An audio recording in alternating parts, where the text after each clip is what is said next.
आपका B news nation में मैं हूं आबिद हुसैन शेख। वकीलों ने किया कोर्ट की कार्रवाइयों का बहिष्कार। बर्थ एंड डेथ सर्टिफिकेट का पावर एसी को देने से नाराज वकीलों की हड़ताल। कर्नाटका राज्य बीजेपी सरकार की ओर से कई दिनों से चल रहे 1969 act death and birth certificate के तहत इसका अधिकार जेएमएफसी कोर्ट को था। अब इस अधिकार को सरकार ने छीनकर नए आदेश में ये अधिकार रेवेन्यू विभाग अधिकारी एसी को दिया है, जिससे कानूनी जंग लड़ने वाली जनता और वकीलों को काफ़ी दुश्वारी होगी। रेवेन्यू विभाग में इस पावर को देने से भ्रष्टाचार और बेईमानी होने का अंदेशा जताते हुए इस फैसले से नाराज बीजापुर जिला बार एसोसिएशन वकील संघ की ओर से जिला कलेक्टर के जरिए राज्य के सीएम को यह फैसला वापस लेने की मांग की। वकील संघ ने इस प्रोटेस्ट में senior advocate MM Sutar, SS Qadri के अलावा संघ के पदाधिकारी और सीनियर और जूनियर्स वकील रहे मौजूद। आज दिन भर का कोर्ट का बहिष्कार करके किया गया यह प्रदर्शन।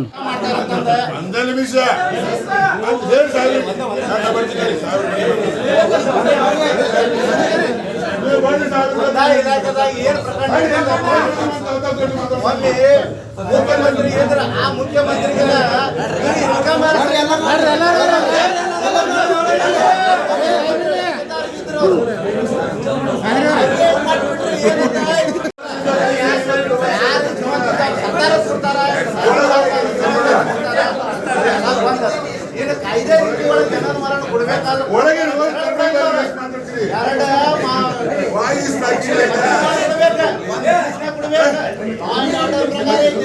ನೀವು ಒಂದ್ ವೇಳೆ ನ್ಯಾಯಾಲಯದ ಯಾರು ಚಾಲೆಂಜ್ ಮಾಡಲ್ಲ, ಆದ್ರೆ ನೀವು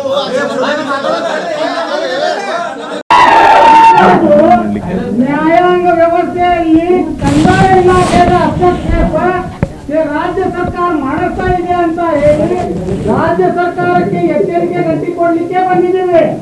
ಜಿಲ್ಲಾಧಿಕಾರಿ ಅವರು ತಮ್ಮ ಕಂದಾಯ ಇಲಾಖೆಯ ಸಬಾರ್ಡಿನೇಟ್ ಅಧಿಕಾರಿ ಜೊತೆಗೆ ಇದ್ದಿರ್ತಕ್ಕಂಥ ಅಧಿಕಾರ ವ್ಯಾಪ್ತಿ ಒಳಗೆ ಕೆಲಸ ಮಾಡಬೇಕು. ನ್ಯಾಯಾಂಗ ಇಲಾಖೆಯ ವ್ಯವಸ್ಥೆ ಅಂದ್ರೆ ಜನನ ಮರಣ ಡಿಕ್ಲೇರ್ ಮಾಡುವುದು ಮ್ಯಾಜಿಸ್ಟ್ರೇಟ್ ಕೋರ್ಟ್ ಇಂದ ಪವರ್. ಆ ಪವರ್ ಅನ್ನು ಕಸಿದುಕೊಂಡು ಒಬ್ಬ ರೆವೆನ್ಯೂ ಅಧಿಕಾರಿಗಳಿಗೆ ಕೊಟ್ಟಂತಾರಂತಂದ್ರೆ ಭ್ರಷ್ಟಾಚಾರಕ್ಕೆ ಹೊಸ ಹಾದಿ ತಯಾರು ಮಾಡ್ತಾ ಇದ್ದಾರೆ. ಆ ಭ್ರಷ್ಟಾಚಾರಕ್ಕೆ ನಾವು ಕಾರಣ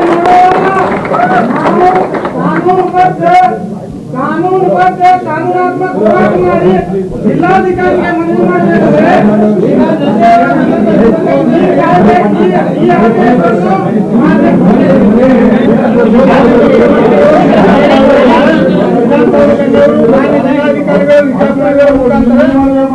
ಕರ್ನಾಟಕ ಸರ್ಕಾರದ ಅಧಿಸೂಚನೆ ಹೊರಡಿಸಿದ ಜನನ ಮರಣ ನೋಂದಣಿ ಕಾಯ್ದೆ ಸಂಬಂಧಿಸಿದಂತೆ ಮಾನ್ಯ ಪ್ರಧಾನಿ ನ್ಯಾಯಾಲಯಕ್ಕೆ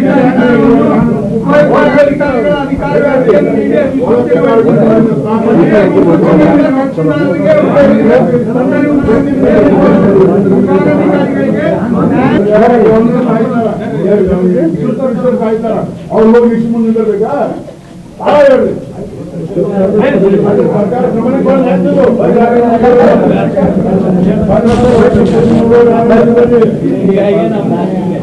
ಸರ್ಕಾರ ಗಮನಕ್ಕೆ ಸನ್ಮಾನ್ಯ ಶ್ರೀ ಡೆಪ್ಟಿ ಕಮಿಷನರ್ ಆಫೀಸ್ ಬಂದಿದ್ದ ವಿಷಯ ಏನಂತಾರೆ, ಬರ್ತ್ ಹಾಗೂ ಡೆತ್ ಸರ್ಟಿಫಿಕೇಟ್ಗಳನ್ನು ಇವತ್ತಿನವರೆಗೂ ಮಾನ್ಯ ನ್ಯಾಯಾಧೀಶರು ಕೊಡ್ತಾಯಿದ್ರು.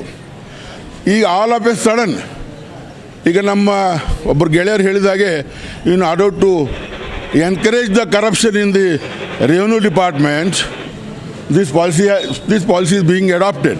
That is purely an illegal one. How? If a prime minister dies, shall he goes to the assistant office? If a governor dies, whether he has to go to the assistant commissioner office, he cannot, because he is in the high office. That is why our request to the government of Karnataka is that whatever was there, how the birth and certificate were issued by the courts, that should be continued on. It is the violation of the Principal Act and Principle of Natural Justice. Principle of the Natural Justice. हमारे Bijapur bar association advocate association की तरफ से ये एक बृहद प्रतिभटना मेरवणगी के ज़रिए से जिलाधिकारी के ऑफिस को आकर के सारे एडवोकेट्स ये मनवी पत्र दिए हैं कि राज्य सरकार का जो निर्णय है बर्थ एंड डेथ सर्टिफिकेट के मामले में कि पहले जो बर्थ एंड डेथ सर्टिफिकेट लेना होता था वो कोर्ट से लिया जाता था जिस पर अदालत की मोहर लगती थी। अब राज्य सरकार एक सरकारी आदेश जारी करके बर्थ एंड डेथ सर्टिफिकेट जो है उस रेवेन्यू विभाग के उप विभागीय अधिकारी यानी असिस्टेंट कमिश्नर और सब रजिस्ट्रार ऑफिस से applicants birth and death certificate ले सकते हैं बोल के ऐसा आदेश जो किए हैं ये कतई कानून के खिलाफ है और एक तरफा है, क्योंकि कानून में इसकी कोई गुंजाइश नहीं, क्योंकि ये किसी तरह से भी कानून के दायरे में नहीं बढ़ता, चाहे वो सेंट्रल एक्ट हो या चाहे वो स्टेट गवर्नमेंट एक्ट हो, उसके अंदर ये सरकारी आदेश इल्लीगल आदेश है। सरकारी आदेश करने के पीछे इसका क्या मायने है, सबसे इम्पोर्टेंट ये है कि सरकार चाहती है कि भ्रष्टाचार और बढ़े, क्योंकि अगर न्यायांग व्यवस्था में अगर प्रकरण होंगे तो इंसाफ सीधा मिलेगा फलान भूमियों को, बट अगर ये कंदाई office, tahsildar office, assistant commissioner office, deputy commissioner office में अगर इंसाफ की गुहार लगाएंगे तो वहाँ पर सिर्फ पैसे और पॉलिटिकल लीडरों की बोली पर आदेश किए जाएंगे। इस वजह से सारे एडवोकेट, यह बीजापुर जिला एडवोकेट ही नहीं, राज्य स्तर पर और राष्ट्रीय स्तर पर सारे एडवोकेट्स इस आदेश का प्रतिभटना कर रहे हैं। अगर ये सरकार आदेश वापस नहीं लेती है तो आने वाले दिनों में सरकार को वापस लेना पड़ेगा। सरकार को हम अपने कुर्सी से वापस निकाल करके आने वाली सरकार सेकुलर और सच्ची अच्छी सरकार बनाने के लिए एडवोकेट पूरा अपना जान माल और साथ सहयोग लगाएंगे, ये ऐसा मैं उम्मीद करता हूँ। और बीजापुर बार एसोसिएशन के पूरे एडवोकेट्स इस प्रतिभटना में अपना सहयोग और समर्थन दिए हैं। ಈಗ ತಹಸೀಲ್ದಾರ್ ಆಫೀಸ್ ಕೊಟ್ಟು ನಮ್ಮ ಜೂನಿಯರ್ಸ್ ಎಲ್ಲರಿಗೂ ಇದು ಎಲ್ಲ ತೊಂದರೆ ಆಗ್ತದೆ ಅಂಥೇಳಿ ನಾ ಎಲ್ಲರಲ್ಲಿ ಮನವಿ ಮಾಡ್ಕೋತೀನಿ। ಇದಕ್ಕೆ ನಮ್ಮದೆಲ್ಲ ಧಿಕ್ಕಾರ ಇದೆ, ಅದಕ್ಕೆ ದಯಮಾಡಿ ಇದು ಹಿಂಪಡೆದುಕೊಳ್ಬೇಕಂಥೇಳಿ ನಂದು ಇದು ನಮ್ಮೆಲ್ಲ ಮಹಿಳಾ ನ್ಯಾಯವಾದಿ ವತಿಯಿಂದ